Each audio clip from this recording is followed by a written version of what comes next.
Jurgen Klopp baru saja bangun dari tidurnya dan menyadari bahwa ia adalah seorang jawara di tanah Jerman. Ia tidak menyangkal itu, tapi untuk menjadi seorang pemenang di kompetisi tertinggi Jerman tidaklah mudah. Butuh waktu dan tenaga ekstra, belum lagi jika ada penggemar yang tidak terima. Ia harus memutar otak lebih cepat dan membetulkan segalanya agar lebih bisa mendapat hormat. Di musim 2010-2011 saat itu ia masih tercatat sebagai manajer Borussia Dortmund. Klopp dengan girang menunjukkan wajah bahagianya. Hal tersebut jelas terasa wajar, betapa tidak, ia yang datang sebagai pelatih biasa-biasa saja mampu mengangkat kembali kejayaan Dortmund. Tak hanya di tanah Jerman, namun juga Eropa. Bersama dengan armada luar biasanya, Klopp tak pernah berhenti berharap. Ia selalu bermimpi agar setiap langkahnya miliki arti. Klopp telah banyak lewati perjalanan yang tak disenangi. Ia berkali-kali terjepit dan rasakan rasa sakit hati. Namun berkat perjuangan tiada henti, kini Klopp telah menjadi seorang pelatih paling disegani. Jurgen Norbert Klopp lahir pada 26 Januari 1963 di Stuttgart, Jerman. Dirinya lahir dari pasangan Norbert Klopp dan Elisabeth Klopp. Klopp kecil tumbuh di desa Black Forest, Klaten, Jerman. Tidak banyak yang diharapkan darinya. Ia hanya ingin menjalani hidup secara normal, sambil sesekali meluangkan waktu untuk mengolah si kulit bundar. Klopp tumbuh menjadi bocah yang gemar berolahraga. Ia sering bermain ski, tenis lapangan, dan sepak bola. Namun olahraga yang paling ia cintai adalah sepak bola. Dirinya bermimpi untuk bisa menjadi pemain terkenal hingga pelatih hebat. Hal tersebut memang sudah tertanam dalam hati Klopp sedari kecil. Mimpinya untuk menjadi pemain sepak bola, ia awali saat berusia 16 tahun dengan bergabung bersama klub lokal Ergenzingen.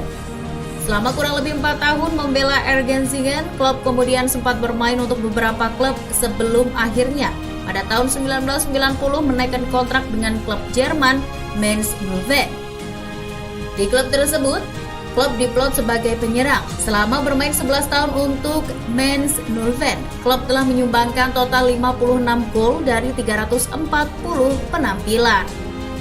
Kehidupannya dilewati dengan berbagai perjuangan. Karena sebelumnya ia harus bekerja untuk membantu perekonomian keluarga. Klopp bekerja sebagai karyawan di sebuah sinema dan memainkan bola di sore harinya.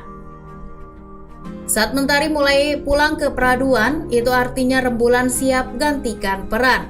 Begitu juga dengan Klopp. Seragam yang ia pakai di ruang ganti esoknya akan berganti menjadi sebuah setelan yang terbilang rapi. Bekerja di sebuah sinema membuat Klopp banyak memahami sejumlah film. Ia mendapat inspirasi dari setiap pertunjukan yang diputar. Ia merasa begitu senang hingga temukan sosok idola bernama Rocky Balboa. Bagi Klopp, Rocky Balboa merupakan simbol dari sebuah perjuangan yang sesungguhnya. Berlari mengitari hutan hingga mendaki gunung di setiap perjalanan menjadi secuil kisah dari perjuangan sang pemenang. Dari situ, Klopp sadar akan sebuah mimpi. Mimpi adalah sebuah masa di mana semua bisa terjadi. Namun dengan catatan, setiap langkah yang diambil harus sesuai dengan lintasan yang telah tersusun rapi. Ia sempat mencintai film, sebelum akhirnya pekerjaan sebagai seorang pesepak bola benar-benar mengubah hidupnya. Klopp mendapat lebih banyak pelajaran ketika bermain bola di atas lapangan. Ia ingin menjadi sosok inspirasi, khususnya bagi anak-anak yang telah meluangkan waktu hanya untuk duduk di tribun dan menyaksikan pertandingan sepak bola. Tepat setelah pensiun sebagai seorang pesepak bola, Klopp beralih profesi menjadi seorang pelatih. Pada Februari 2001, Klopp pensiun sebagai pemain dan ditunjuk sebagai pelatih Mainz 05 untuk menggantikan pelatih sebelumnya Eckhard Krautsund. Di pertandingan pertamanya, Klopp langsung menyumbangkan kemenangan untuk tim yang diasuhnya. Setelah 2 musim awal bermain di kasta kedua, Musim 2003-2004, Klopp berhasil membawa timnya promosi ke Bundesliga untuk kali pertama sepanjang sejarah. Klopp terlihat menikmati waktunya sebagai seorang pelatih. Namun ada beberapa momen yang tidak ia sukai kala menjadi orang paling bertanggung jawab dari sebuah tim, yaitu menentukan siapa yang harus bermain. Klopp bercerita jika ia harus mengobrol dengan setidaknya 8 pemain sepanjang malam. Hal itu ia lakukan hanya demi memberi pengertian bagi pemain tersebut mengapa ia tidak diikutkan dalam pertandingan di esok hari. Klopp selalu merasa tidak nyaman ketika harus menyingkirkan sejumlah pemain. Namun, satu alasan yang pasti adalah dalam sepak bola hanya ada 11 pemain yang diperbolehkan tampil di lapangan. Lebih dari itu, ada satu hal menarik yang layak diperhatikan dari sosok Jurgen Klopp, yaitu ia selalu tersenyum dalam situasi apapun. Ternyata, menurut Klopp itulah sepak bola. Sepak bola bukanlah Tuhan. Sepak bola bukanlah sembahan. Sepak bola juga bukan segalanya. Baginya, sepak bola adalah hal yang memberi sebuah kebahagiaan. Oleh karena itu, kita tidak perlu berteriak marah, apalagi secara berlebihan, ketika apa yang diharapkan tidak sesuai rencana. Klopp ingin memberitahu kepada halayak bahwa sepak bola adalah inspirasi. Sepak bola adalah mimpi. Mimpi di mana kebahagiaan bisa didapatkan. Jika melihat perjalanan hidupnya ketika susah dulu, Klopp juga tidak pernah merasakan beban. Baginya itu adalah bagian dari berlarian di hutan dan proses dari pendakian panjang untuk bisa mencapai tujuan yang diharapkan. Terlebih ia terlalu malu jika mengeluhkan masa lalunya. Toh masih ada banyak pemainnya yang melewati perjalanan yang lebih sulit.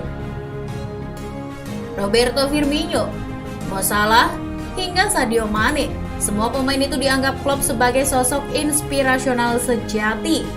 Ada banyak sekali momen yang bisa menjadi alasan untuk mereka berhenti, tapi semua kalah dengan mimpi. Mereka bukanlah dewa. Mereka hanya orang-orang yang tidak menyerah pada impiannya. Sekali lagi, jika kalian harus kecewa pada sepak bola, maka masih ada ribuan cara untuk temukan tawa dalam permainan ini. Hal itu telah dibuktikannya kala ia mulai membesut Liverpool. Secara singkat, Klopp tergolong sebagai pelatih yang meraih sukses besar kala membesut Dortmund. Klopp memenangi sejumlah trofi domestik dan pernah mengantar anak asuhnya sampai ke partai final Liga Champions Eropa. Setelah capaian luar biasa itu, Klopp memutuskan hengkang dari Dortmund pada 2015. Ia mencatatkan 179 kemenangan, 69 hasil imbang dan 70 kekalahan selama melatih Die Borussen. Tepat pada Oktober 2015, Klopp resmi menjabat sebagai pelatih Liverpool. Bersama Liverpool, ia memiliki rasa optimis dan kebahagiaan yang begitu tinggi. Dirinya berhasil membawa The Reds ke partai final UEFA Cup tahun 2016 meski pada akhirnya takluk dari Sevilla dengan skor 1-3. Di tahun yang sama, Klopp meraih penghargaan sebagai pelatih terbaik Liga Inggris untuk periode bulan September. Kemampuannya terus dipertahankan, malah untuk semua yang tidak percaya pada mimpi. Maka satu cerita Klopp di bagian ini akan menjadi sebuah inspirasi. Semua pasti ingat kalau Liverpool kalah dari FC Barcelona dengan skor 3-0. Semua sudah mengira jika Barcelona lah yang akan keluar sebagai pemenang. Semua mengira jika Liverpool kembali gagal di kompetisi Liga Champions Eropa setelah sebelumnya sempat masuk ke partai final.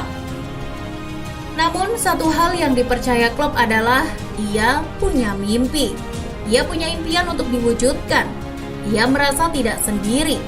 Ia punya banyak elemen yang akan membantunya dalam meraih mimpi. Hasilnya sulit dipercaya. Klopp sukses memberikan kekalahan terburuk yang pernah dialami FC Barcelona. Di hadapan para penggemar, Klopp membawa Liverpool tumbangkan perlawanan Lionel Messi CS dengan cara yang sungguh tidak terduga. Ia masih ingat betul bagaimana Anfield bergemuruh. Ia masih ingat betul bagaimana para pemainnya merayakan kemenangan. Dan tentunya, ia masih ingat betul bagaimana perjalanan luar biasanya itu ditutup dengan sebuah trofi paling mengagumkan. Sebagai penutup, Klopp merasa sangat beruntung. Ia benar-benar yakin bahwa sepak bola adalah sebuah hal yang hanya memberi kebahagiaan. Kalian hanya perlu bermimpi dan harus siap terima letih ketika kaki yang terus dilangkahkan mulai terasa ingin berhenti. Bagaimana menurut kalian football lovers? Jangan lupa like, komen, dan share videonya. Tetap di rumah, nonton Starting Eleven aja ya. Thank you!